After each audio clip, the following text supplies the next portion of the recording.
خليني أقول لكم قصة أوسع صدوركم شوي فيها، نغير عليكم الجو. مطرف بن عبد الله بن الشخير كان صغير السن أول حياته، هذا رجل عالم تابعي كبير الشأن. مطرف بن عبد الله بن إيش؟ الشخير رحمه الله. جلسوا مرة في مجلس، كل يوم يجيهم واحد ينصحهم، فقالوا ايش رايكم نكتب عهد بيننا؟ كتبوا عهد مع شاوره، هو صغير أصغر واحد.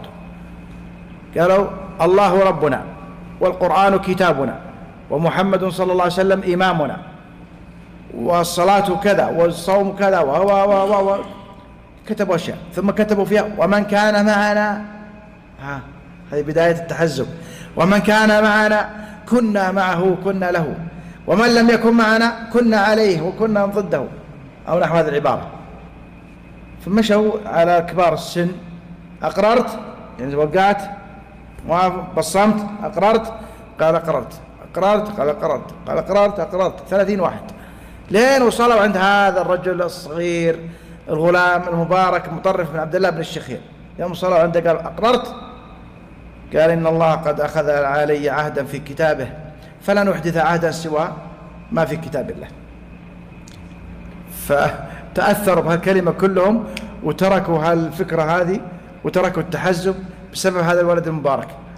ما أبغى ألتزم ببيعة ولا تنظيمات ولا شيء، أنا يكفيني ما في كتاب الله والحمد لله.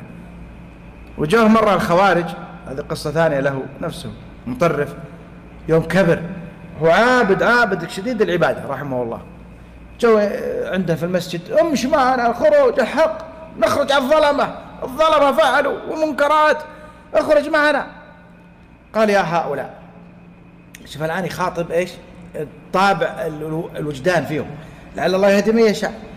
هو ما يدري ان ما له الا نفس واحدة، بس يحاول فيهم لعل الله يهديهم. كان لو كان عندي نفسان، يعني روحان، روح أعبد بربي فيها ونفس أعبد ربي فيها، ونفس أرسلها معكم وشوف ايش يصير.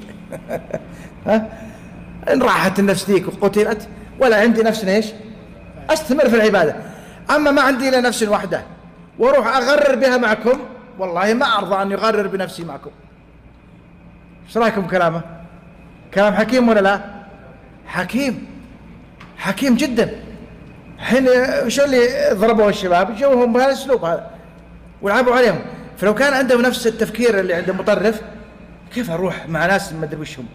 كيف اغرر بنفسي واضيع نفسي واترك الشيء الواضح اللي مثل الشمس؟ انا جالس اعبد ربي ومطيع الوالدين واحقق دراستي وانفع نفسي، اروح اضيع حياتي مع هؤلاء؟ وش يضمن لي اني